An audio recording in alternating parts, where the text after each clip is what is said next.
Greetings, all you nocturnal creatures of the night. I'm finally back from a long hiatus, and I'm going to be reviewing more Sonic games for the first time in quite a while. So, that said, which one will I be tackling this time? Whoa! Oh no! Judging by that reaction, you might think I don't like this game or something, when that's not the case at all. This is just gonna be a bit of a tough one to talk about for various reasons. For one, I swear this game gets worse every time I play it. Like, every time I replay this game, I find more and more problems with it. It doesn't help that Sega can't seem to handle the simple task of porting a game from one system to another. Evidently. I can't speak for the Dreamcast version since I never played it. Maybe that one's better. I first played this game on the GameCube, and that one was pretty glitchy. Despite that, the first time I played it, I rather enjoyed it. But the second time I played that version, I ended up finding more problems with it, and I recently downloaded the game on PS3, and I can tell you that's probably the most botched port by far. So, yeah. Bit of a mixed opinion on this game, to be honest. But without any further ado, let's get this review started. Hope you're not thinking of starting this show without me. And who are you? I'm Sonic. Sonic the Hedgehog. Sure you are. Fine. Feel free to join in. Yeah, way past cool. Why do I always get the nuts? The game's main feature is that it has 6 playable characters, all with their own unique playstyles. Cool in theory. The execution, however, we'll get to that. Froggy, where are you?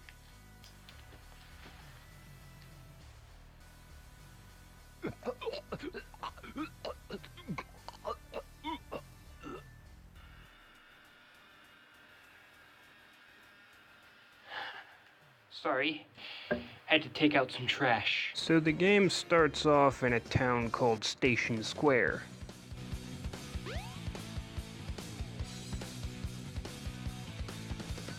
Oh yeah! This is happening! What's happening? Anyway, this was the first time Sonic had voice acting. Oh no!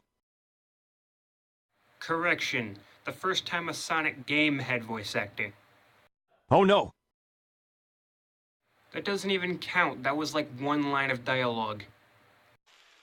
Anyway, the voice acting is... Come on, you big drip! Where you going? let's just say good for the time.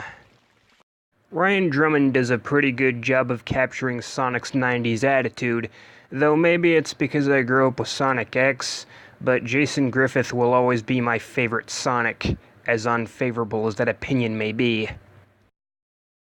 But I digress. Let's get into the plot. Spoiler warning for those who give a crap or haven't played the game yet. Here we go. Anyway, like I said, Sonic's campaign starts off in Station Square. He has a fight with Big Drip, but he gets away. Unsurprisingly, Eggman is the one who summoned this creature, and he's feeding the creature Chaos Emeralds in order to make it stronger. Come daytime, Sonic's chilling near the beach when suddenly Tails crashes his plane. What? Tails? Watch out! You're gonna crash! Ah! Dude, who screams like that? Ah! Anyway, this is where the game really begins. An Emerald Coast, like Green Hill in Sonic 1, is one hell of an opening stage and shows that a Sonic game can in fact work in 3D if done properly. Anyway, Sonic is successful in his rescue mission, and Sonic and Tails talk for a little while. Whoa! A Chaos Emerald! Yep, I just happened to find one of the 7 emeralds during one of my test fights. What the hell kind of motion capture technology did they use for this game? Everything looks so fucking weird, dude. Something bugging you? Don't you just hate it when you're trying to talk and suddenly your face just has a massive spasm? Well, anyway, Sonic and Tails head to Mystic Ruins, where they encounter Dr. Eggman, and he gets his egg-shaped ass kicked by Sonic. But of course, Eggman steals Tails' emerald, holds it in the air through the power of telekinesis, and feeds it to Chaos. Their journey then takes them to Windy Valley, another very well-designed stage. But then comes Casinopolis, a stage centered around pinball physics and collecting as many rings as possible. And this has to be the bullfuckiest of all of Sonic's stages. No bullshit, this stage took me like 20 fucking minutes the first time I played it. Luckily, I figured out that if you take the sewer entrance and just collect all the rings in there, you'll be able to cut down the time significantly, so that's good to know. Probably the best aspect of this entire stage would be the Nights into Dreams fan service. Hey, is it just me or did your pillow change color? Maybe. Anyway, Sonic and Tails find more Chaos Emeralds, just to have them stolen by Eggman.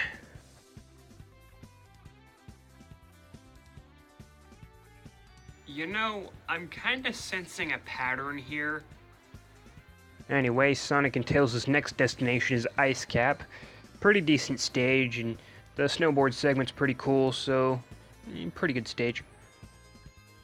Anyway, Sonic and Tails meet up with Knuckles, who has apparently been tricked by Eggman into thinking that Sonic's the enemy. Anyway, he gets his ass kicked by Sonic. Oh no! Oh no! Oh no! Really? That's the entire fight?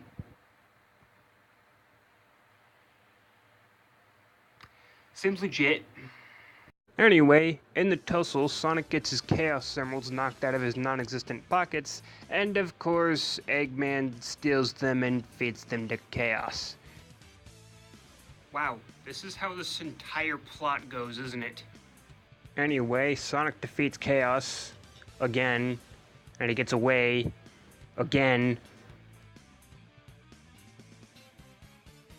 Well, anyway, Sonic and Tails go after Eggman's egg ship using Tails' plane, resulting in a fairly decent flight level. Sonic and Tails get shot out of the sky, and Sonic and Tails end up getting separated as a direct result. Sonic then encounters Amy Rose, the annoying female character. Go figure. Hey, that was a sexist statement. Are you a sexist? It's okay to speak your mind, but if you make sexist statements, that's no good. I am not a sexist. I will not stand for such allegations. I'll have you know I'm rather fond of women. Oh yeah? What are your favorite things about them? Boobs? And/or vagina. Also maybe ass. But mostly boobs. Oh, you men are the same. Well, now who's being sexist? Not to mention hypocritical. Way past uncool. Sonic and Amy then head to Twinkle Park, where couples get in free, because plot convenience. Anyway, it's a pretty decent stage. You know, not too bad. Although the castle does look a bit too, how do you say, familiar?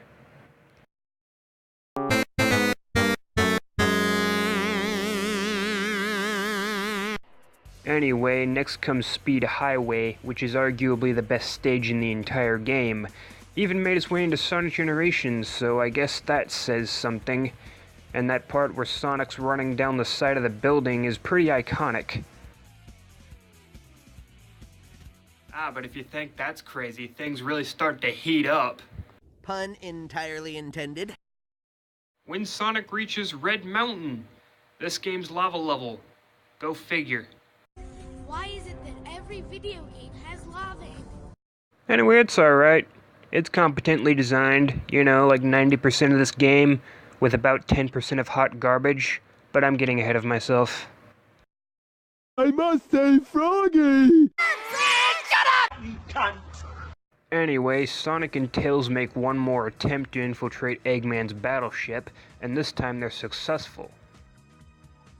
This time the action stage is Skydeck, which again is pretty decent. Sonic fights another one of Eggman's robots, but when Amy sees them fighting, she tells him that the robot rescued her and not to hurt him. Now this is actually very important to the plot, but I'll save that for later. Sonic reluctantly takes her word for it and goes off to stop Eggman. Sonic has another epic battle with Chaos and defeats him. Eggman gets away once again and Sonic goes after him. Sonic then goes to a labyrinth deep in Mystic Ruins for some reason. This stage is called Lost World. Not that Lost World, get that the hell out of here. Anyway, it's another decent stage, you know, decent, whatever. Sonic then infiltrates Eggman's ground base, which is also located deep in Mystic Ruins. And here we reach Final Egg, the final stage of Sonic's campaign, and it's alright. Sonic then fights Eggman one last time, he gets his egg-shaped ass handed to him, and that's pretty much where Sonic's campaign ends. Anyway, what do I think of Sonic's campaign overall? Well, it is the best one, mainly because, you know, it actually kind of feels like a Sonic game, you know, a balance between speed and platforming, which Sonic is known for. Anyway, that was a lot to talk about, and that's because Sonic's campaign is the longest. I'm gonna kind of glance over the others since they're a lot shorter, and they kind of tie into Sonic's story anyway, so here we go. Tails' campaign is mostly the same as Sonic's since they spend a lot of time together. His stages are similar as well, only you're racing Sonic to the Chaos Emerald for some reason, and they involve taking a lot of shortcuts to get ahead of Sonic, you know, since he's fast and all, so it's pretty interesting. It isn't until Sonic and Tails get separated that you start to see things from Tails' perspective a little more. After that, Tails ends up in the woods, where he has a dream about the day he met Sonic. Tails then wakes up and thanks to himself for a little while. He thinks about how much of an inspiration Sonic has been to him, and eventually he decides he's gonna try to help Sonic to infiltrate Eggman's egg ship one more time by finishing his prototype airplane.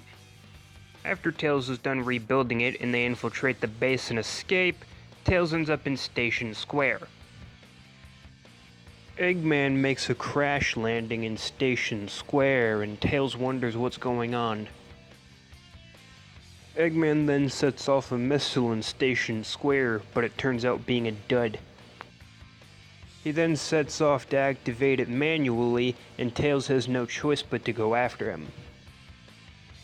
Tails fights Eggman and defeats him, saving Station Square, and as a result he's regarded as a hero by the townspeople, and that's where his story ends. Now on to Knuckles' campaign, but before that let's talk about the music a little bit. You probably know where this is going. Here I come, rougher than the rest of them, the best of them, tougher than leather. You can call me Knuckles. Unlike Sonic, I don't chuckle. Unlike Sonic, I don't chuckle. Unlike Sonic, I don't chuckle. You don't chuckle, huh? Are you sure about that? Then what's going on there?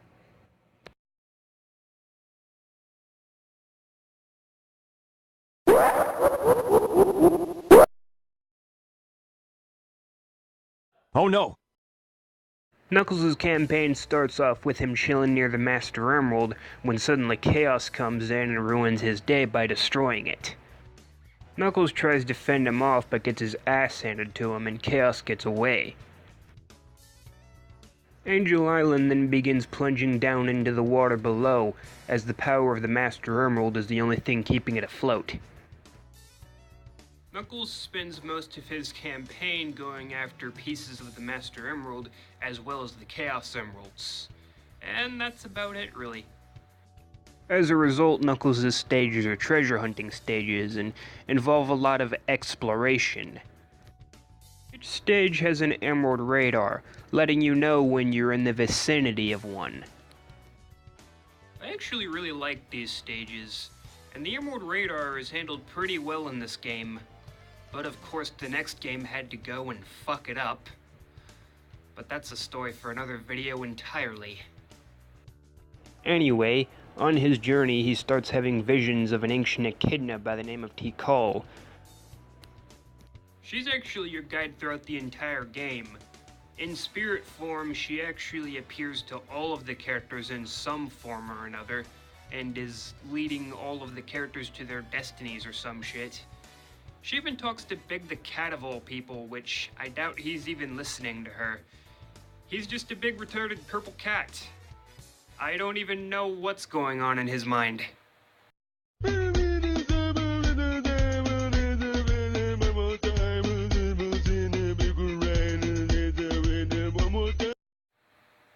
Yeah, I'd say that about sums it up. But I digress. Anyway, Knuckles fights Chaos, actually defeats him this time, and confronts Eggman.